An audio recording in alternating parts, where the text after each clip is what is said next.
같이 인사 나누도록 하겠는데요. 하나님의 약속은 반드시 이루어집니다 라고 하는 신앙 고백을 옆에 분들에게 나누었으면 좋겠습니다. 하나님의 약속은 반드시 이루어집니다. 같이 인사 나눌까요?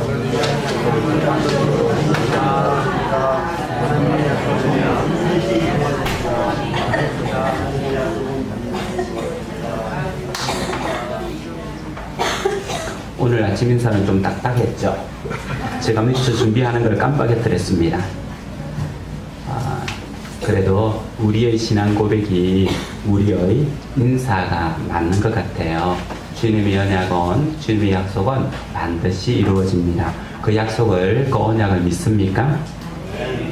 예, 믿는 은혜, 그 말씀이, 그 언약이 진짜 자기의 온전한 믿음으로 자리 잡기를 소원합니다. 지난 월요일과 화요일 날 굉장히 미세먼지가 많았어요. 제가 이런 좀 회색 날씨를 굉장히 안 좋아해서 예민한데 제가 아마 이 지역에 올라오고 나서 제일 짙은 날씨가 아니었겠나 싶어요. 안개가 끼면 그 정도 될 수 있는데 안개는 좀 하얗잖아요, 그죠?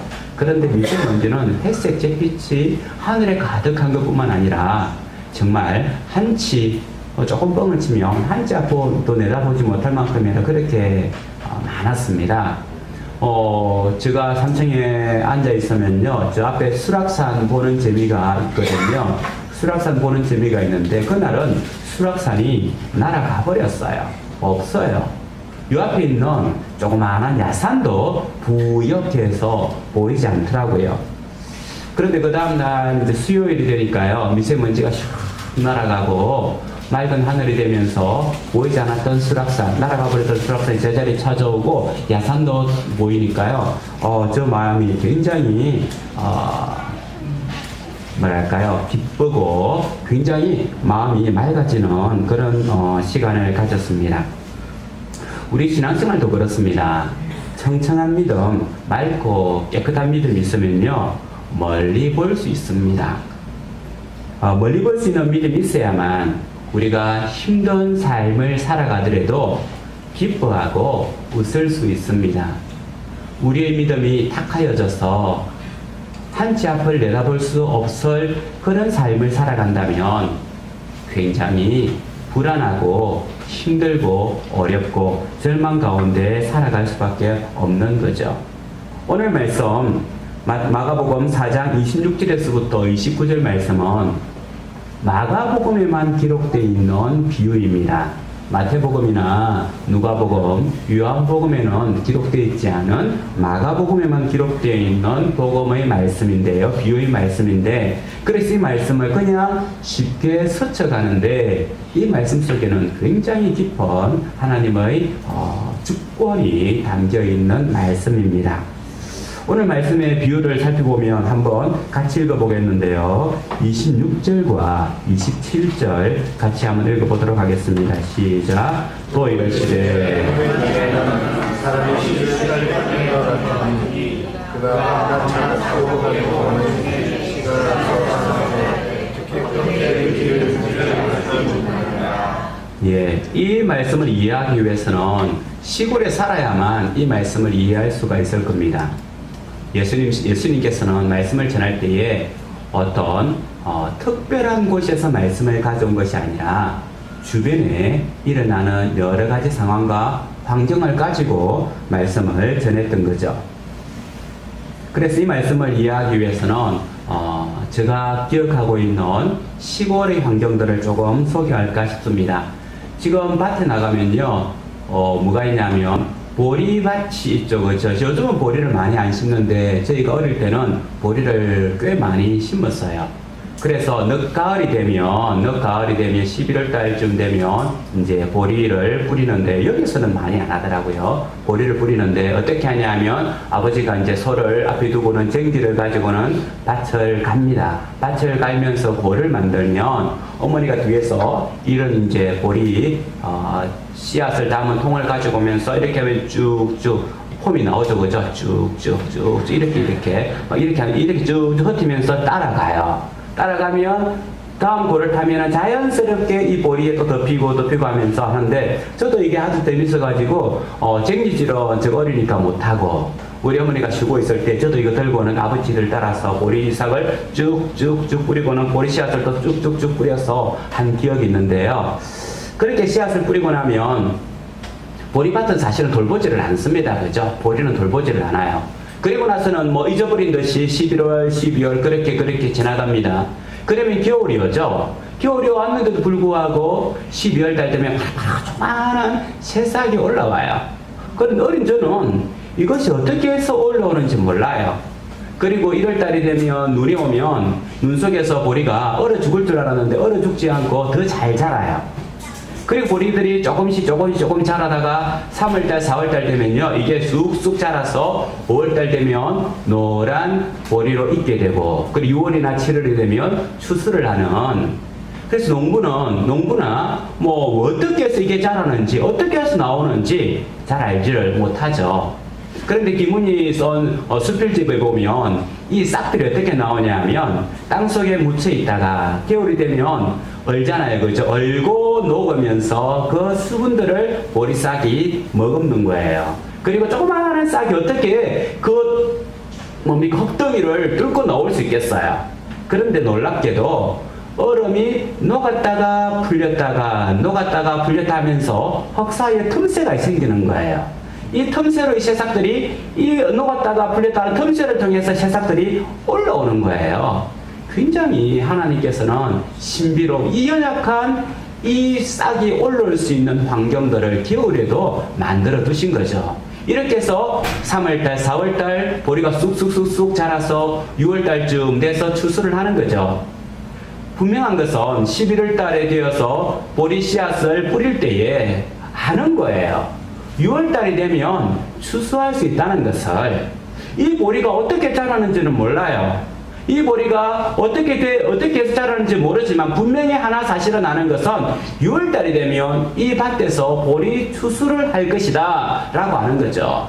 그래서 우리는 6월달과 7월달이 되면 이 추수를 다 하고 난 뒤에 하나님께 뭘 드리냐면 매주 감사주일, 성경에서는 이제 77절, 오순절이라고 나오는데요. 그 시간 동안 하나님께서 보리를 익게 하셨고 우리에게 보리를 주신 것에 대해서 하나님께 감사하는 절기가 바로 77절이고 오순절입니다. 조금 전에 말씀을 드렸던 것처럼 우리는 어떻게 해서 이 보리가 자라는지 모르지만 어린 저가 분명히 안 것은 6월달이나 7월달이 되면 보리 추수가 할 거라는 걸 안다는 거죠. 이게 바로 오늘 성경에서 우리에게 말씀해 주고 있는 겁니다.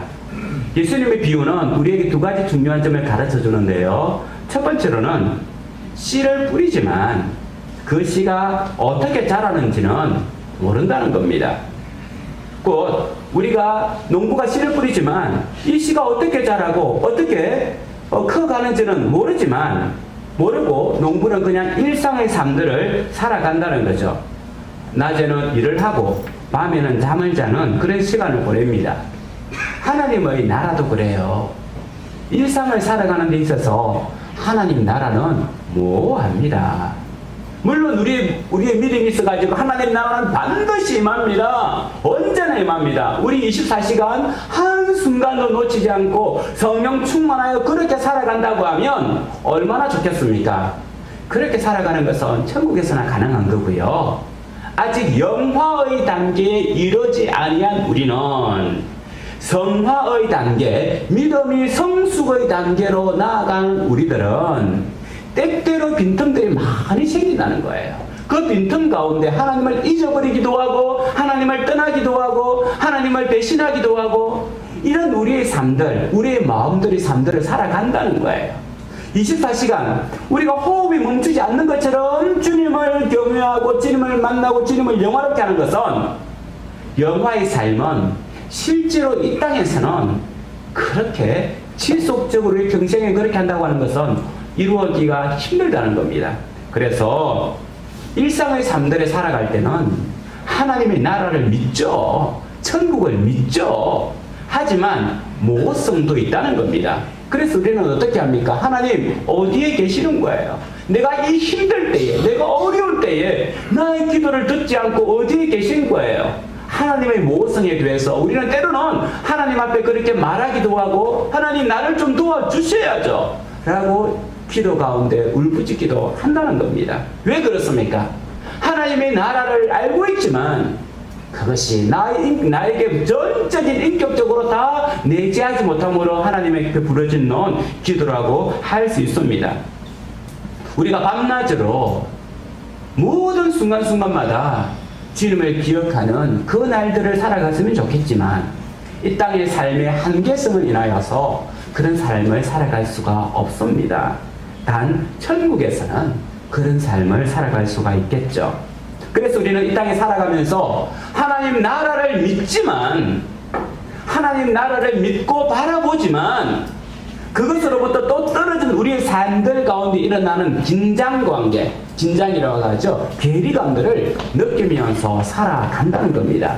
아무리 믿음이 좋은 사람도 역시 하나님 나라와 내 삶의 괴리감, 긴장감을 가지고 살아간다는 거죠.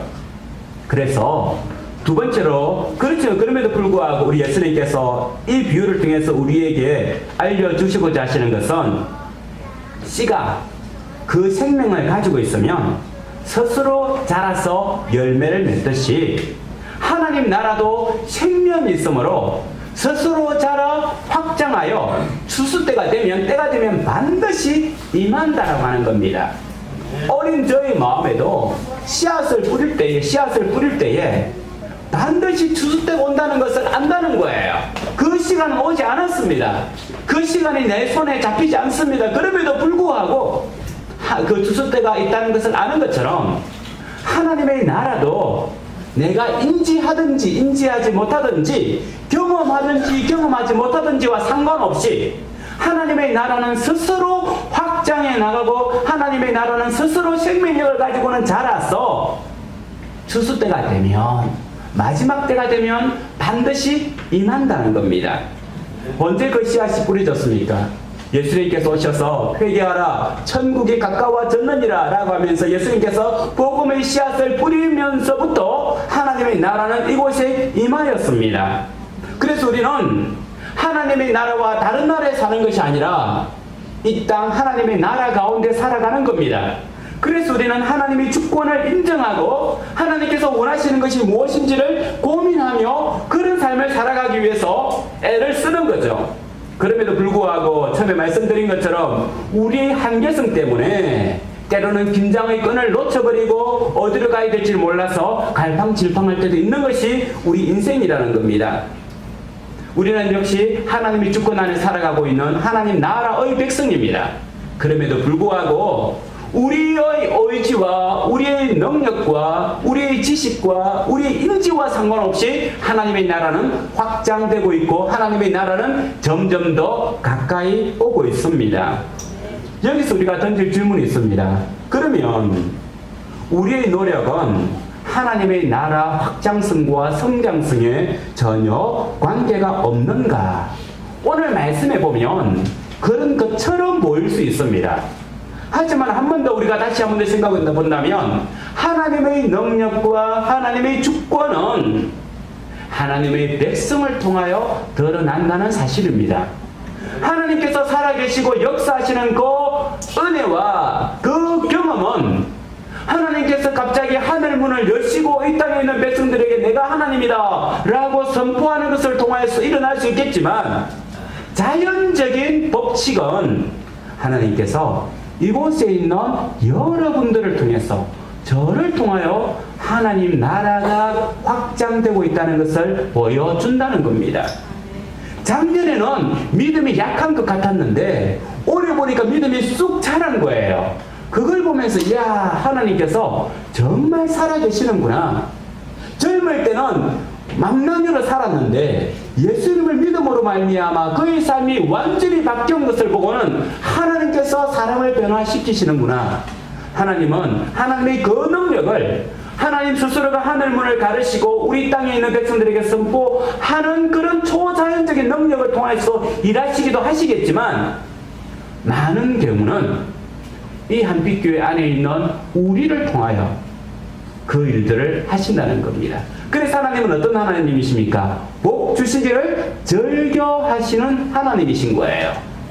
왜 복 주시기를 즐겨하십니까? 하나님이 영광을 드러내기 위해서 우리에게 복 주시기를 즐겨하신다는 거죠.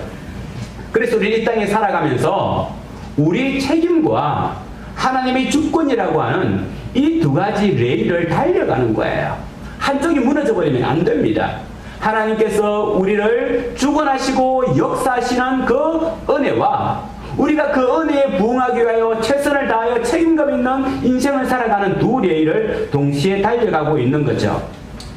하나님의 나라는 우리가 깨닫지 못하지만 분명히 지금도 다가오고 있습니다. 이런 가운데에서 우리는 어떻게 살아가야 될까요? 어떻게 살아가야만 되겠습니까? 어떤 믿음으로 살아가야 되겠습니까? 제가 아침에 사과 하나를 가지고 왔어요. 사과를 가져왔는데 사과를 자르면 뭐가 나옵니까? 씨가 나오는데 씨가 잘 안 보이더라고요. 제가 막 파가지고 겨우 한두 개 뽑았는데 씨 안 보이죠? 이게 씨입니다. 씨가 작죠? 씨는 열매보다 작아요. 물론 이것을 심으면 어떻게 될지 모르겠지만 우리가 아는 건 뭐죠? 이 씨는 그냥 씨가 아니라 이 씨 속에는 뭐가 있다는 거예요? 이 사과가 있고 사과나무가 있다는 거죠. 그래서 이 씨를 심으면 어떤 것을 기대하면서 사과 씨를 심습니까? 사과나무를 기대하죠. 사과나무에 주렁주렁 사과가 달릴 것을 기대하고 믿으면서 씨앗을 심는 거예요. 하나님 나라도 그렇습니다. 하나님 나라도 생명이 있는 거라 믿음으로 심을 때에 그것이 주렁주렁 맺힐 거라고 믿는 거죠. 우리의 믿음은 지금 일어나지 않은 것이지만 심는다 해서 지금 주렁주렁 사과나무가 있는 게 아니에요. 분명히 아는 것은 이 씨앗을 심을 때에 나중에 결국은 주렁주렁 사과가 열린 나무를 거둘 것이다라고 하는 것을 기대하며 믿으며 사과나무를 심는 거죠.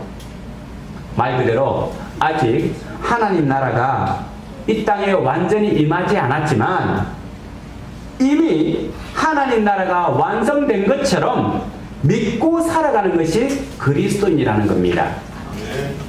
사과의 씨앗을 심을 때에 내가 지금 사과 열매를 따먹지 않았지만 사과 열매가 맺히고 따먹을 수 있다고 하는 것을 확신하며 심는 것처럼 하나님 나라도 아직 임하지 않았지만 이미 임한 것처럼 받아들이고 믿으면서 살아갈 때에 우리는 믿음의 눈을 떴다라고 이야기하고 이 믿음의 눈을 떴을 때에 우리의 고달픈 인생이 고달프지 않고 기쁨이 될 수 있습니다. 힘든 세상에서 영광으로 빛나는 하나님의 얼굴을 볼 수 있다는 거죠. 대신 믿음의 천국, 믿음의 눈을 감으면 우리는 어떻게 되겠습니까? 믿음의 눈을 감으면 화려한 인생, 다른 사람과 비교해서 참으로 화려한 인생을 산다 할지라도 공허함과 실패감과 낭만감, 절망감이 찾아올 수밖에 없습니다. 아마 이 시대에 가장 화려한 직업이라고 하면 연예인이 아니겠습니까? 연예인은 어린 아이들이 꿈꾸는 직업인 것이 아니라 어른들도 꿈꾸는 환상과 같은 거죠. 왜 그렇습니까? 모든 사람이 연예인을 향하여 환호하고 아주 환호하며 좋아하기 때문에 그렇습니다. 우리 중에 어느 누구도 자기를 환호하고 좋아하는 것을 싫어하는 사람은 없어요. 그래서 자기를 환호하고 좋아하고 환대받는 것을 누구든지 좋아합니다. 뿐만 아니라 연예인들은 우리가 볼 때 화려한 인생 가운데 많은 것을 소유를 했죠. 그래서 이 시대에 어쩌면 가장 화려한 직업 중에 하나가 연예인이 아닌가 싶은데요. 그런데 우리가 알고 있는 것처럼 이 연예인이 가장 많은 우울증과 그리고 정신공황과 불안장애를 겪고 있는 직업군입니다. 우리가 볼 때는 화려한 것 같지만 그 화려한 뒤편에는 정신적인 스트레스와 어려움을 엄청 많이 겪는 그런 직업이라는 거죠.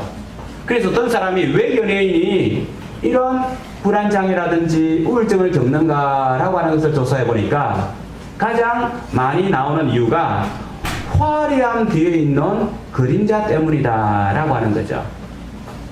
낮에는 또 사람들 앞에서는 굉장히 화려하게 조명 안에서 환호 받고 막 했지만 무대 뒤를 돌았으며 무대 뒤로 넘어가면 그때부터 흐르는 정적과 공허함, 집에 들어왔을 때에 일상에 돌아왔을 때 가지는 그런 공허함이 그를 우울증 가운데 들어가기도 하고, 또 하나는 과도한 경쟁, 탑이 되기 위해서 아니면 인기를 얻기 위해서 화려한 무대에 올라가기 위해서는 수없이 많은 사람들과 경쟁하고 쓰러뜨리고 그 경쟁 가운데 지치는 모습들 뿐만 아니라 미래에 대한 불안감들, 이런 인기가 언제까지 갈 것인가 라고 하는 미래에 대한 불안감, 그리고 기대하는 사람들에 대한 기대를 실망시키지 않을까라고 하는 두려움들, 팬들에 대한, 가족에 대한, 많은 사람들에 대한 이런 기대감들 때문에 우울증을 앓는다라고 이야기를 합니다. 이것은 단순한 연예인들의 이야기뿐만 아니라 우리의 삶도 그렇죠. 우리도 화려한 삶을 꿈꾸지 않습니까? 좀 더 나은 삶을 꿈꾸지 않습니까? 경쟁에서 살아남기를 원하고요. 또 미래에 대해서 좀 탄탄한 대로를 걸었으면 좋겠고, 많은 사람들이 기대에 부응하는 그런 삶을 살고 싶은 것이 우리의 삶입니다. 연예인은 아니지만 연예인이 원하는 것을 동시에 원하고 있고, 연예인이 겪는 불안과 아픔들을 동시에 겪고 있다는 거죠. 그래서 우리에게 필요한 것은 화려함 뒤에 있는 그런 그림자를 극복해내기 위해서는 믿음의 눈을 떠야 된다는 거죠. 우리 앞에 있는 불신의 미세먼지들, 그리고 깨끗하고 맑은 믿음을 가져야만 우리는 멀리 있는 시온성, 하나님성을 바라볼 수가 있습니다. 우리가 여호수아서 14장에 보면 갈렙의 이야기를 볼 수 있습니다. 한번 성경 찾아보겠는데요. 여호수아서 14장 9절 말씀을 찾아보겠습니다. 같이 한번 읽어보겠습니다. 시작. 그날에 모세가 맹세하여 이르되 내가 내 하나님 여호와께 충성하였은즉 내 발로 밟는 땅은 영원히 너와 내 자손의 기업이 되리라 하였나이다. 이 말씀은 금요 기도회 때 잠깐 본 말씀인데요. 갈렙은 여호수아와 동급이었습니다. 나이도 최연장자였고요. 그가 가나안 땅에 들어올 때에 가장 큰 공을 세운 사람입니다. 그래서 하나님께서는 14장 9절에 보면 뭐라고 했냐면 너가 밟는 땅을 영원히 너와 내 자손이 기업이 될 것이다, 너와 너 자손에게 줄 것이다 라고 한 말은 우선적 선택권, 갈렙이 이것을 좌를 달라고 하면 좌의 것이 그의 땅이 될 것이요, 우의 것을 달라고 하면 우의 것이 그의 땅이 될 것이요, 중앙을 달라고 하면 중앙의 것이 그의 땅이 될 것입니다. 모든 우선권을 갈렙에게 줬어요. 그런데 그 우선권을 가진 갈렙이 14장 12절에 가장 좋은 땅을 요구하는 것이 아니라 가장 좋지 못한 위험한 땅을 요구하고 있습니다. 같이 한번 읽어보겠습니다. 12절입니다. 시작. 그날에 여호와께서 말씀하신 이 산지를 지금 내게 주소서. 당신도 그날에 들으셨거니와 그곳에는 아낙 사람이 있고 그 성읍들은 크고 견고할지라도 여호와께서 나와 함께 하시면 내가 여호와께서 말씀하신 대로 그들을 쫓아내리라 하니. 무슨 말씀입니까? 그에게 있는 우선 선택권, 우선권을 어디에 상용하고 있냐면 헤브론 산지를 저에게 주십시오. 산지는 아직까지 정복되지 않은 그런 거칠은 땅이고, 또 여기 보면 아낙 자손들, 장대한 거인들이 사는 땅입니다. 그런데 아직까지 정복되지 않은 거칠은 그 땅을 그에게 달라라고 하는 거예요. 그는 어쩌면 가장 악한 것을, 가장 나쁜 것을 선택했다고 할 수 있습니다. 한데 갈렙은 가장 나쁜 땅을 선택을 했지만 가장 중요한 것을 선택했다라고 말씀을 드릴 수 있습니다. 왜냐하면 그는 땅을 선택한 것이 아니라 하나님을 선택한 거죠. 가장 좋은 것은 화려한 땅이 아니라 하나님께서 함께 하실 수 있는 상황이 가장 좋은 겁니다.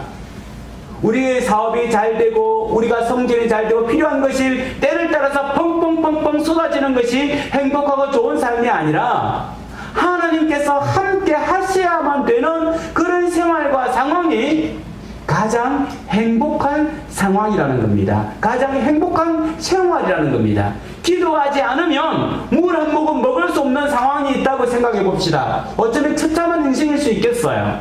그렇지만 하나님께서 그 물을 먹여주셔야만 살아나는 그 상황이 그 사람에게는 가장 적합한, 가장 아름다운 상황이 될 수 있다는 거죠.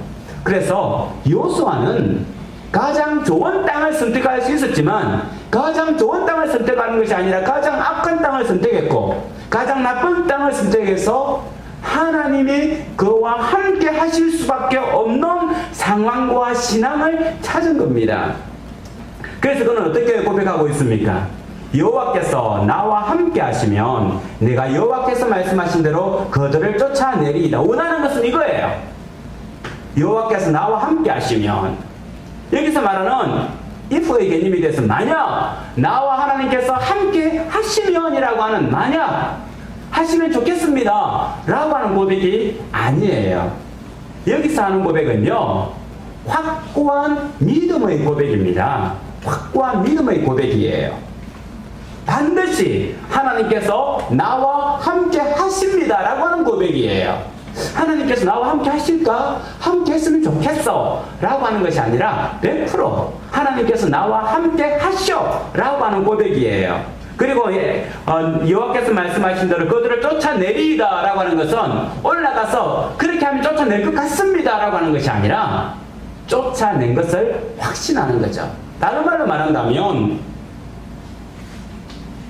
나는 반드시 나는 죽으면, 만일 내가 죽는다면 천국에 가게 될 것이야 라고 하는 말과 같다는 거죠. 만일 내가 죽는다면 천국에 가게 될 것이다. 무슨 말이냐면 나는 죽습니까 안 죽습니까? 반드시 죽어요. 안 죽을 수가 없죠. 그래서 만족에서 나와 있는 하나님께서 함께 하시면 이라고 하는 말은 내가 죽는다는 것과 똑같은 동격의 믿음이라는 거예요.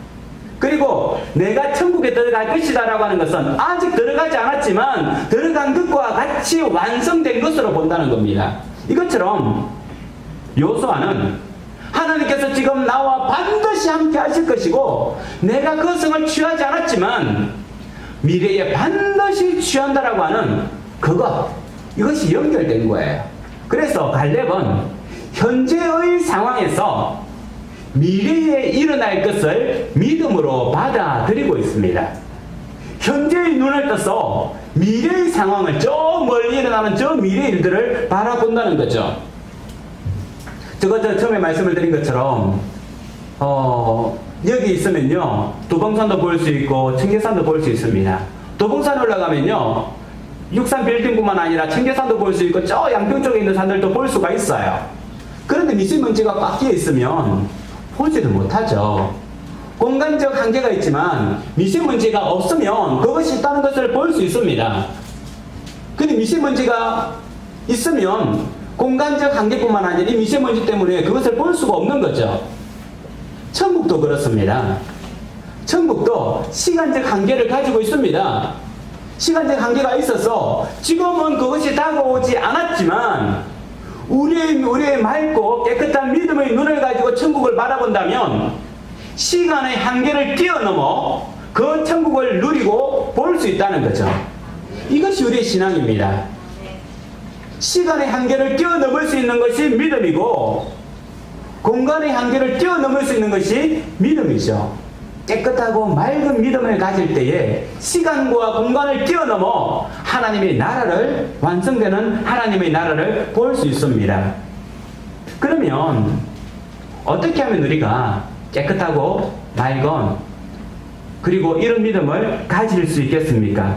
의심 없는 믿음을 가질 수가 있습니까? 어떻게 하면 이런 믿음 없는 불신들을 쫓아버릴 수가 있겠습니까? 전도역정에 보면 이런 우화가 나오고 있습니다. 천리역정은 우리가 아는 것처럼 존 머년이 영국의 지금 영국의 성공의 국교에 반대해가지고 감옥에서 14년 동안 갇히면서 어려움을 겪었는데요. 그 감옥에서 집필한 게 천로역정이라고 하는 책입니다. 천로역정은 크리스찬 기독교인이 어떻게 천국으로 가는가 그 여정을 기록한 책인데요. 그 크리스찬은 누구냐면 바로 우리 자신입니다. 우리 자신이 천국에 갈 때까지 이런 어려운 길을 겪을 건데 이 길을 조심해서 가서는 결국은 천국에 도달해야 된다라고 하는 것을 천로역정에서 이야기하고 있는데 저 뒤편에 보면 크리스찬과 소망이라고 하는 두 사람이 길을 잘못 들어서 의심의 성에 들어갑니다. 의심의 성의 성체의 주인은 누구냐면 절망 거인이라고 아주 큰 거인인데 그가 절망 거인입니다. 절망 거인이 길을 잘못 돈 크리스찬과 소망을 붙잡아서는 감옥에 집어넣어 버려요. 감옥 속에서 사흘 밤낮을 물도 주지 않고 빵 한 조각 주지 않으면서 완전히 그곳에서 어려움을 겪는데요. 그뿐만 아니라 절망 거인이 와가지고 매를 때리기도 하고 몽둥이질을 합니다. 그리고 절망 거인이 집에 돌아갔을 때에 절망 거인의 아내의 이름이 뭐냐면 불신이에요. 불신이라고 하는 절망 거인의 아내가 절망 거인에게 이렇게 요청합니다. 크리스찬과 소망을 당장 매질을 내서 때려 죽이십시오. 매질을 내서 몽둥이질을 내서 때려 죽이라고 이야기를 해요. 그래서 그 다음날 또 이 절망 거인은 나가가지고는요 이 감옥에 갇혀있는 크리스찬과 소망을 막 때립니다. 막 때리면서 이야기하죠. 너희들 이렇게 막고 있으면서 이곳에 살아갈 이유가 뭐냐? 여기에서는 결코 벗어난 사람이 아무도 없어. 너희가 스스로 너희의 삶을 정리하도록 해라. 그러면서 독약을 마시든지 목을 매달든지 칼로 죽든지 너 스스로가 죽음을 선택해라라고 절망 거인이 계속해서 요구를 합니다. 그러니까 크리스찬도 그 말을 들으면서 어떤 말을 하냐면 그래 내가 이곳에서 이렇게 매를 맞으면서 이렇게 증승만도 못한 대접을 받으면서 살아가는 것보다 차라리 죽는 것이 더 낫지 않을까? 이 감옥보다도 무덤이 더 영화롭지 않은가? 라고 하면서 차라리 죽는 것이 나겠다라고 그렇게 생각을 해요. 그때 소망이 뭐라고 하냐면 무슨 말을 그렇게 하십니까? 우리가 들어가려고 하는 그 나라 임금님이 우리에게 말했습니다. 살인하지 말라라고 명령하였습니다. 하물며 다른 사람을 살인하지 말라라고 하신 그 임금님께서 자기 자신을 죽이는 우리를 어떻게 판단하겠습니까? 당신이 이전까지 살아온 여러 여정 가운데 위험한 골짜기도 건너왔고 많은 유혹을 다 이겨왔는데 여기서 당신의 목숨을 끊는다고 하는 것이 말이 됩니까? 라고 그렇게 말려요. 그 다음날에 와서도 또 절망 거인이 두드리 패우면서 하면서 그 해골들을 보여줍니다. 여기서 벗어난 사람은 아무도 없어. 봐, 여기에 갇혔던 모든 사람들이 이렇게 죽었어. 너희도 죽도록 해. 그래서 그 사람들은 쓰러졌어. 바닥에 쓰러져서 도저히 일어날 기운 없이 완전히 절망 가운데 빠져요. 그런데 밤 12시가 되어서 정오쯤 되어서 이렇게 죽느니 우리가 어떻게 해야 될지라고 하면서 무릎을 꿇고 그 차가운 바닥에서 기도하기 시작합니다. 소망과 크리스찬이 자정 무렵부터 기도하기 시작해요. 그렇게 기도하다가 동틀 무렵쯤 돼서 크리스찬에게 딱 깨달음이 와요. 그렇지. 나에게 옛날에 언약이라고 하는 키가 있었지. 이 키를 주신 분이 이 키를 가지고 모든 문을 열면 다 열린다고 했지. 그래. 우리가 감옥에 갇혀 있을 것이 아니라 이 키를 가지고 열면 도망갈 수 있을 거야. 라고 하면서 자기 가슴 속에 있던 키를 끄집어내서는 그 키의 문을 열고는 도망을 쳐요. 여기서 천리역정에서 선본이 말하고 있는 것은 절망을 주는 것은 불신이라고 하는 거예요. 이 불신을 이길 수 있는 절망의 터널을 나올 수 있는 중요한 키는 뭡니까? 언약, 약속이라는 겁니다. 우리가 살아가면서 많은 불신이 우리를 유혹합니다. 천국이 잘 보이지 않을 때에 우리는 절망 가운데 빠지고 참으로 힘든 인생을 살아갑니다. 이것을 이길 수 있는 방법은 말씀밖에 없다는 거죠. 지난주도 제가 몇 사람에게 전화를 하고 신방하는 가운데에서 참 기도 제목이 떠오르더라고요. 우리 성도님들 중에서도 지금의 삶들이 그렇게 녹록지 않은 삶들을 살아갑니다. 아이들의 문제, 자녀들의 문제, 직장의 문제, 건강의 문제, 한 치 앞도 내다볼 수 없는 그런 무기력함들, 사업의 문을 열었는데 어떻게 될지에 대한 불안감들, 의지하던 사람들이 떠나갔을 때 찾아오는 고독감들, 비빌 언덕 하나라도 없어서 어떻게 해야 될지 낭패감을 당하는 사람들, 일일이 다 설명을 할 수 없지만 개인적으로 다 문제를 가지고 있고 어려움이 있는 것을 지난주에 보면서 참 마음이 안타까웠습니다. 그들 마음속에 어쩌면 자책감도 들겠죠. 내가 아빠인데, 내가 남편인데 이것밖에 되지 못해? 무력감과 자책감이 들 거예요. 그리고 그런 가운데에서 어떻게 하면 좋겠어? 길들이 보이지 않을 때에 절망이 찾아오고 엄습할 겁니다. 이것을 이길 수 있는 방법은 뭘까요? 좋은 직장을 구하고 좋은 일터를 구하고 좀 더 필요한 자금들이 들어온다면 이 문제들이 해결될까요? 우리에게 일어나는 문제들은 파도와 같아서 하나가 지나가면 또 밀려오고 그것이 지나가면 또 밀려오는 파도와 같습니다. 이것을 이길 수 있는 것은 언약의 말씀밖에 없죠. 주님께서 우리에게 주신 약속의 말씀밖에 없습니다.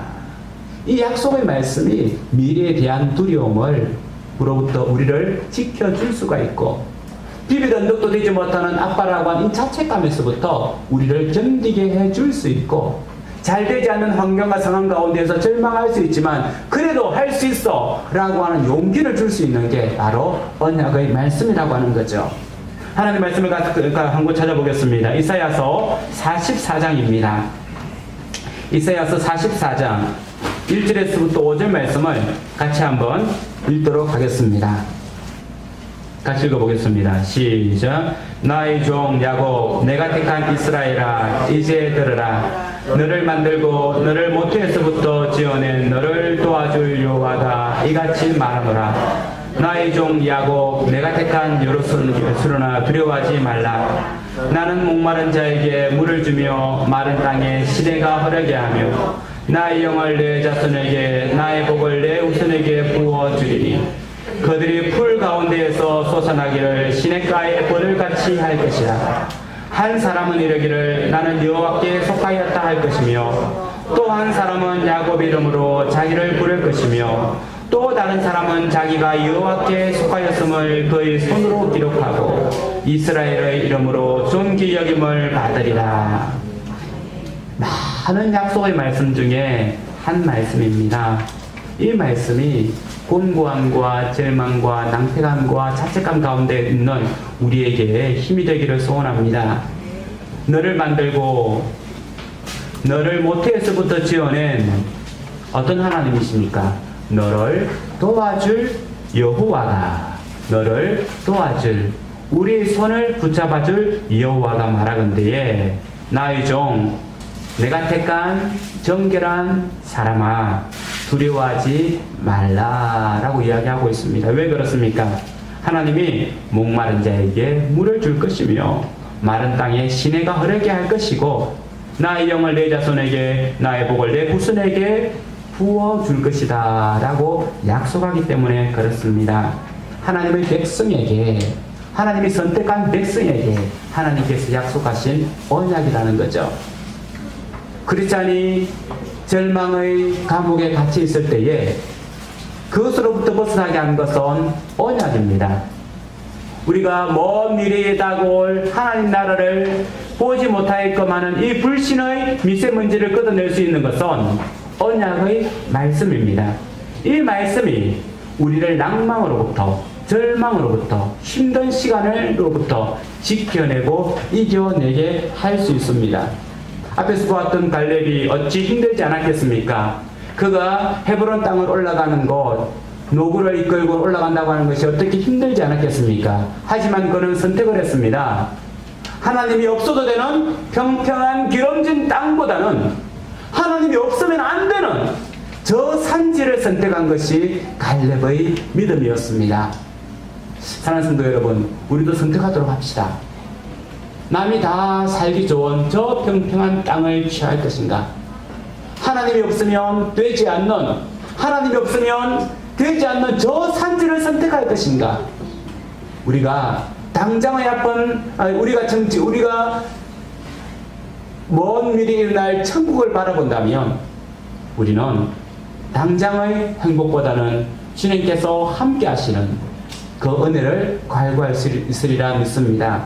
천국을 바라보면서 주님께서 주시는 그 믿음을 바라보면서 한 걸음씩 한 걸음씩 나갈 수 있는 우리 성도님들 되기를 축원합니다. 이 시간 같이 한번 갈렙의 마음으로 찬양하도록 합시다. 갈렙이 헤브론 땅을 취하려고 했던 것처럼, 갈렙이 믿음으로 헤브론 땅을 취하려고 했던 것처럼, 믿음으로 주님과 함께 있기를 소원했던 것처럼 선택하고